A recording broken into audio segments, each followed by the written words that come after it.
The fluorescent lights above flickered, casting a cold, unnatural glow on the conference room. I sat across from Graham Vickers, the newly appointed CTO of Veltria Housing. He was younger than me by at least a decade, with the cocky confidence of someone who had never been in the trenches. He didn't understand the company's systems. He didn't understand how deep my fingerprints were on everything. Yet, there he was, sitting in judgment, as if he had any clue what it took to keep the entire operation running smoothly. "I'm sorry, Victor, but we've decided to let you go," Graham said. His voice was firm but barely above a whisper. "We can get 3 junior engineers for your salary. The board feels this is the best way forward." I blinked, stunned. I couldn't believe what I was hearing. The words felt distant, unreal. This wasn't happening. Not to me. Not after everything I had done for this company. Not after 18 years of blood, sweat, and late nights, building Veltria from a small regional player into a multi-million-dollar powerhouse. I swallowed hard, fighting the knot that was forming in my throat. "Cost-cutting?" I managed to ask, trying to keep my voice even.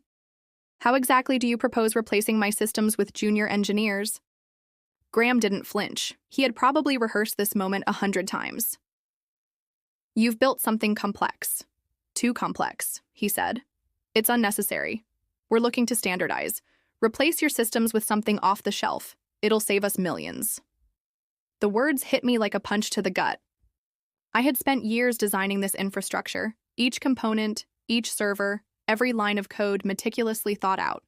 I wasn't just another cog in the machine, I was the machine. Without me, Veltria would fall apart, and they knew it. Took a deep breath, fighting the sting in my chest. "Graham, this isn't just about cost. You're talking about something far more important than that. You're talking about the future of this company." He looked at me, almost with pity, but his eyes remained cold. "You've been indispensable, Victor. I'll give you that. But the future is about scalability, not custom solutions." I stared at him, a deep boiling anger stirring inside me, but I kept it buried.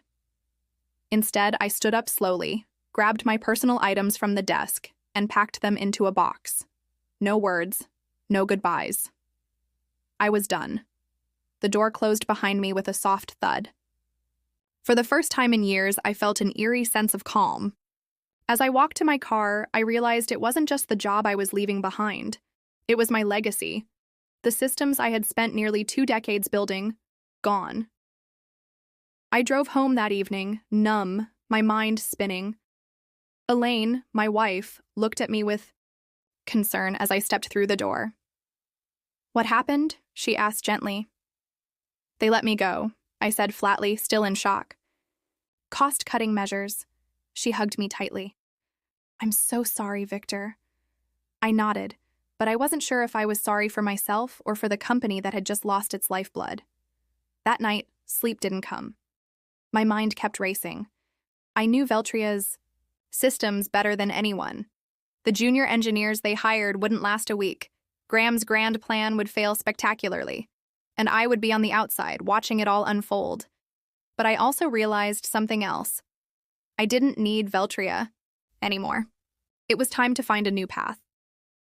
2 weeks after my termination, I tried to adjust to my new reality. I spent days sending out resumes, making calls, and waiting for the inevitable offers that never came. My phone rarely rang. I wasn't just unemployed. I was a pariah in the industry. Then the call came. It was Alan, one of the few engineers I'd trusted at Veltria. He had been with the company for nearly as long as I had, and unlike most, he was loyal to the systems we had built. "Victor," Alan's voice was tight with urgency, "I need to show you something. You need to see this." The next morning, Alan showed up at my door, his laptop in hand. We sat at the kitchen table, and he quickly opened up a series of emails he'd discovered in the system archives, emails between Graham and the board of directors. I leaned in, reading each line with a sense of dread building in my stomach. It was all there. Graham had been working with the board for months to phase me out. They had even set a timeline. My position would be terminated and my systems replaced with cheaper, off-the-shelf solutions within 6 months. They had projected a savings of over $1 million annually. They had planned everything down to the last detail, even discussing how to disguise the layoffs as a restructuring.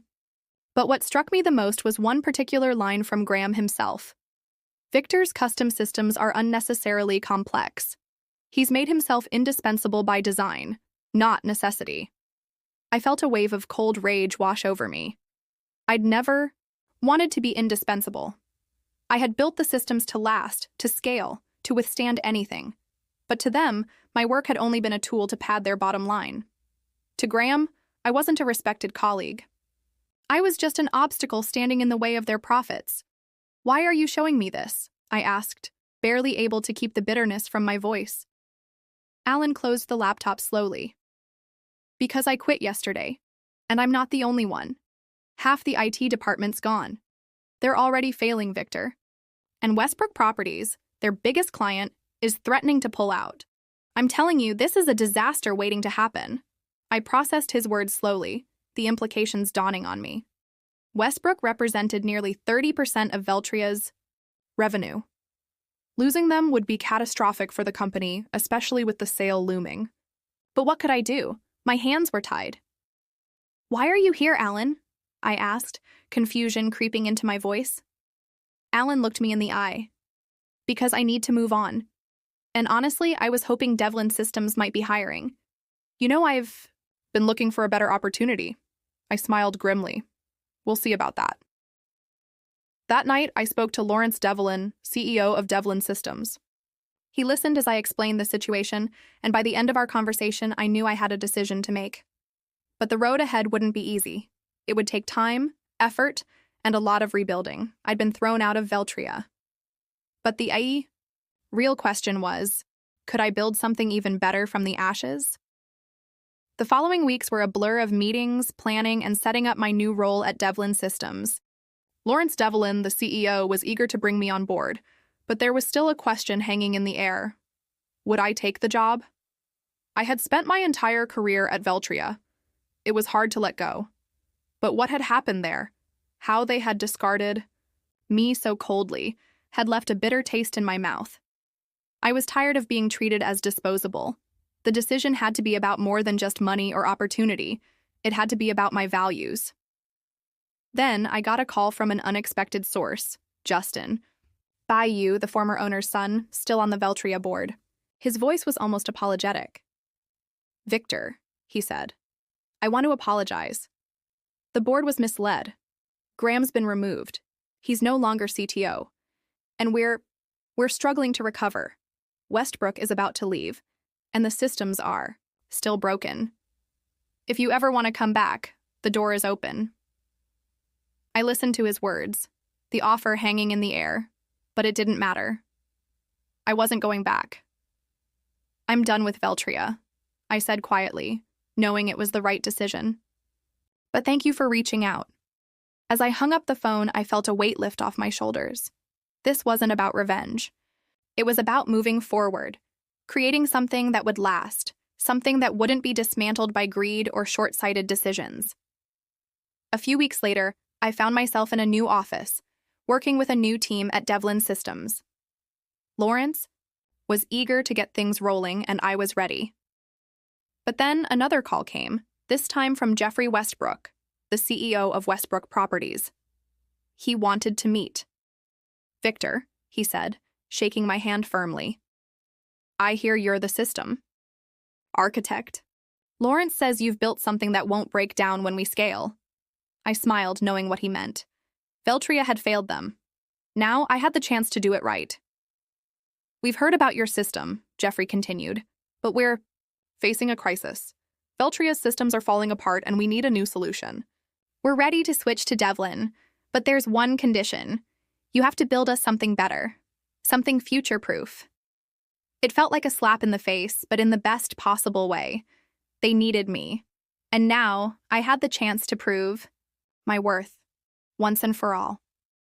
Back at Veltria, things were unraveling fast. Westbrook had pulled out, just like Alan had predicted. Without that major contract, the company's stock value plummeted. Graham was nowhere to be found.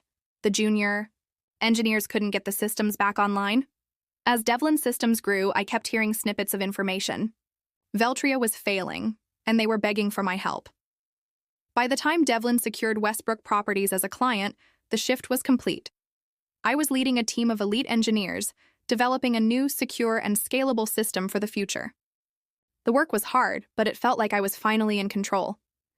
Meanwhile, Veltria was being picked apart, one sale at a time. A year later, the results spoke for themselves. Westbrook Properties was fully integrated into our new platform. Veltria?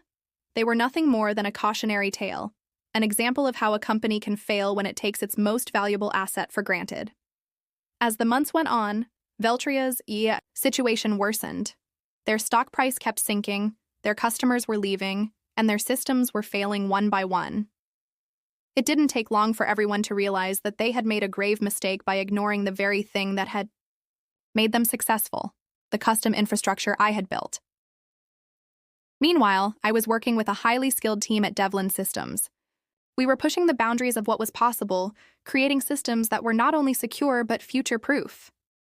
Westbrook Properties had become our flagship client, and they were more than satisfied with the results.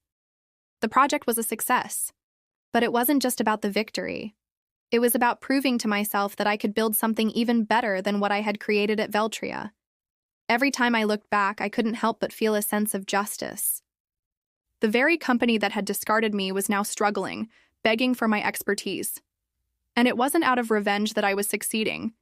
It was because I had built something real, something that was built to last. In the following months, I saw the collapse of Veltria from the outside looking in. They eventually sold off parts of their business in desperation. Their clients left, one by one, as the system outages increased and their reputation crumbled. The board tried to patch things up, but it was too late. The foundation had been destroyed. Meanwhile, Devlin Systems thrived. We grew our client base, expanded our reach, and continued to build solutions that were ahead of the curve. As for me, I had found my place again, not as someone's tool, but as a leader, a creator, someone who could shape the future with their own hands. One day, as I was working late in the office, I received another unexpected call. This time, it was from the Veltria board. They had a new offer for me. The message was clear. They wanted me back. They were struggling to hold things together, and they needed someone to save them, someone with my experience. The offer was tempting, but the decision was easy. I had moved on. I wasn't interested in going back to a company that had treated me like a disposable cog. I had already built something better. I politely declined the offer, and as I hung up the phone, I felt a wave of relief wash over me. It wasn't about getting revenge anymore. It wasn't about proving anything to anyone. It was about moving forward, creating something new, something stronger, and something that would last. I had been forced out of Veltria, but in the end, I didn't just survive. I thrived. I built a legacy with Devlin Systems, and I was finally free from the constraints of a company that never truly understood the value of the systems I had created. And I knew, deep down, that this was only the beginning. As I looked out the window, at the bustling city below, I realized that the best was yet to come.